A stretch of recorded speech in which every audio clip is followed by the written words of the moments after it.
Donc l'éveil spirituel comme coup de chance, coup de grâce, oui, mais on va attendre longtemps pour certains d'entre nous, quoi. On va vraiment attendre longtemps. Donc autant activer la chose, autant devenir responsable, créateur de son éveil spirituel. Éveil spirituel, conséquence d'un discernement, et le discernement, conséquence d'un mental propre.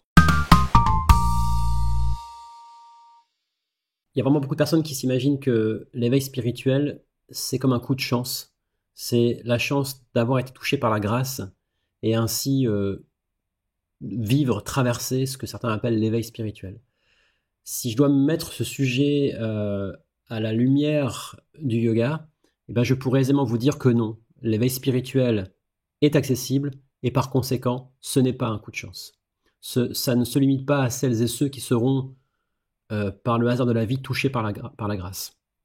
L'éveil spirituel, c'est, selon le yoga, avant tout une conséquence. La conséquence d'un discernement. Le discernement, c'est la raison d'être du yoga. Tout le yoga, de A à Z, a été pensé pour retrouver, pour développer, pour entretenir une intelligence que l'on appelle l'intelligence intuitive qui apporte le discernement. Le discernement, c'est accéder à la vérité vraie, à la vérité qui ne se capte pas par l'intellect, qui ne repose pas sur notre mémoire, sur notre vécu. L'intelligence intuitive, c'est de voir, de ressentir, de comprendre au-delà de ce qui est visible, au-delà de ce qui est palpable. C'est un ressenti profond. Et pour que ce ressenti profond soit accessible, pour que l'éveil spirituel puisse se faire, eh bien, il faut un état mental. Et on appelle ça en yoga l'état mental de propreté. Il faut un mental propre. Nous sommes nombreux à nous freiner, à être dans l'incapacité de vivre le discernement, par conséquent l'éveil spirituel, parce que le mental est noyé, imprégné de filtres en tout genre. Donc nous regardons la vie, nous regardons le monde, nous regardons le divin au travers de filtres, des filtres mémoriels, des filtres imaginaires, des filtres émotionnels, des filtres de l'ordre de la croyance, ce genre de choses.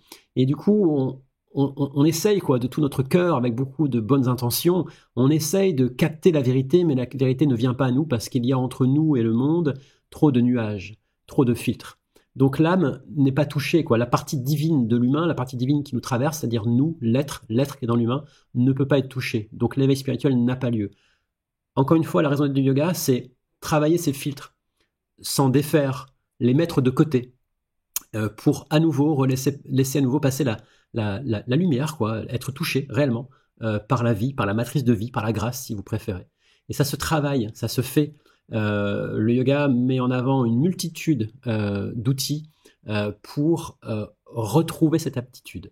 Vous avez beaucoup de personnes qui finissent par avoir, dans un domaine sportif, par avoir un corps façonné. Bon, c'est pas venu de nulle part, Ils n'ont pas été touchés par la grâce, par les dieux sportifs.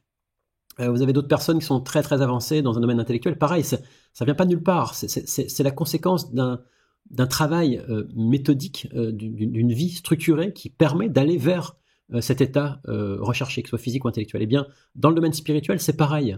Ça se travaille. Et c'est une bonne nouvelle. C'est une grande nouvelle. Et cet éveil spirituel, je vous dis encore une fois, cette fameuse liberté de conscience dépend totalement d'un discernement. Et le discernement dépend totalement d'un état mental. Donc, éveil spirituel, conséquence d'un discernement, comme je viens de vous le dire, et le discernement, conséquence d'un mental propre. Mental propre, ça veut dire ne plus se laisser envahir par la jalousie, la colère, toutes ces émotions très animales, l'impatience, ne plus se laisser envahir par l'imaginaire. On vous présente quelqu'un, puis vous imaginez des choses et vous ne laissez plus la place d'exister à cette personne.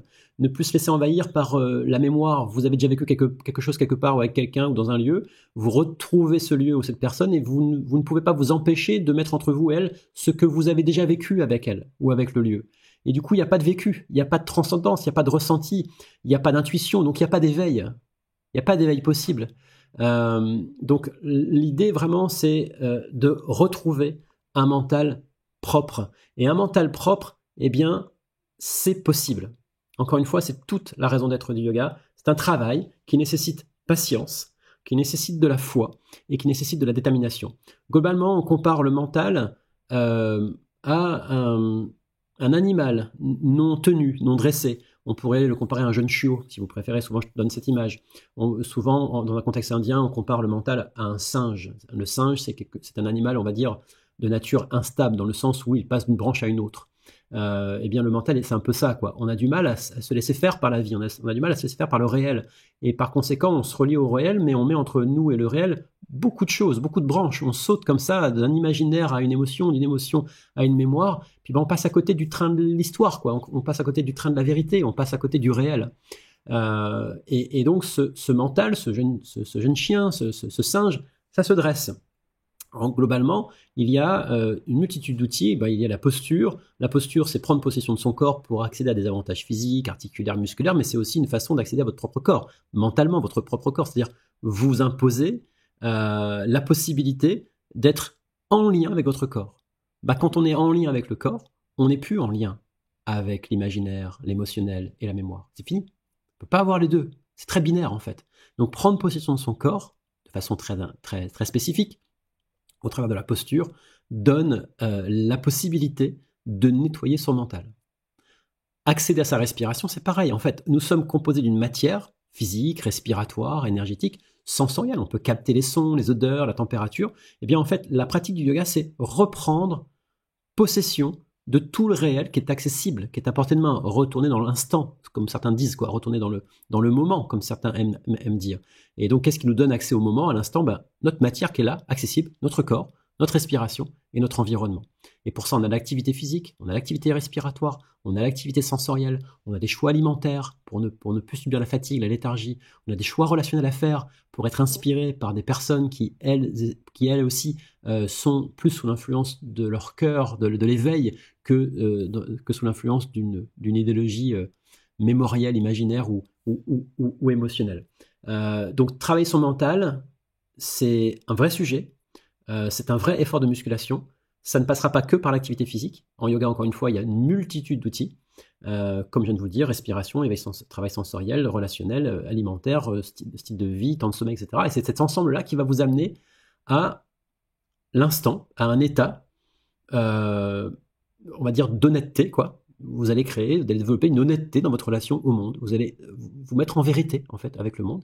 Et c'est cette relation honnête, véritable et humble qui va laisser venir à vous la véritable fréquence du monde.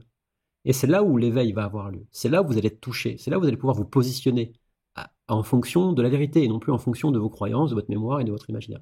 En vérité, nous sommes un peu morts, quoi. Nous sommes un peu zombifiés. Non pas par le système, non pas par les autres. Nous-mêmes, on se zombifie parce qu'on fait le choix de la facilité. C'est tellement plus facile de se relier à l'autre en fonction de ce qu'on croit de lui ou en fonction de ce qu'on connaît déjà de lui, plutôt que de vraiment se relier à l'autre. C'est tellement plus facile. Donc nous sommes un peu feignants, en quelque sorte. Mentalement, on est un peu feignants. On fait souvent le choix de la facilité. Et le gars, c'est de dire, hey, arrête ça. Arrête. Prouve-toi déjà ta capacité à rentrer à la maison. Prouve-toi ta capacité à rentrer dans ton corps, à rentrer dans ta respiration, à rentrer dans ton environnement. Et là-dedans, il y a un cœur qui bat, quoi. Là-dedans, il y a une nature, il y a ton être. Et quand tu sais en prendre possession, quand tu sais t'y relier, bah là, tu peux commencer à regarder le monde en ayant ce cœur touché. Et c'est là que tu comprends, c'est là que tu ressens, c'est là qu'il y a ce fameux éveil spirituel. Donc l'éveil spirituel comme coup de chance, coup de grâce, oui, mais on va attendre longtemps pour certains d'entre nous, quoi. On va vraiment attendre longtemps. Donc autant activer la chose, autant devenir responsable, créateur de son éveil spirituel. Et c'est là que ça devient intéressant, et c'est pour ça que je m'investis à ce point-là dans le domaine du yoga depuis maintenant 26 ans, à plein temps. C'est pour ça que je suis allé étudier en Inde pendant 8 ans, c'est pour ça que j'entretiens des recherches en permanence, j'affine en permanence ma façon d'enseigner pour au final provoquer cet état de centrage. Ma façon d'aborder le yoga, ce n'est pas du tout comment faire pour assouplir l'autre, c'est comment faire pour permettre à l'autre de rentrer en pleine possession de son âme, de son cœur, et puis avancer avec franchise, avec authenticité.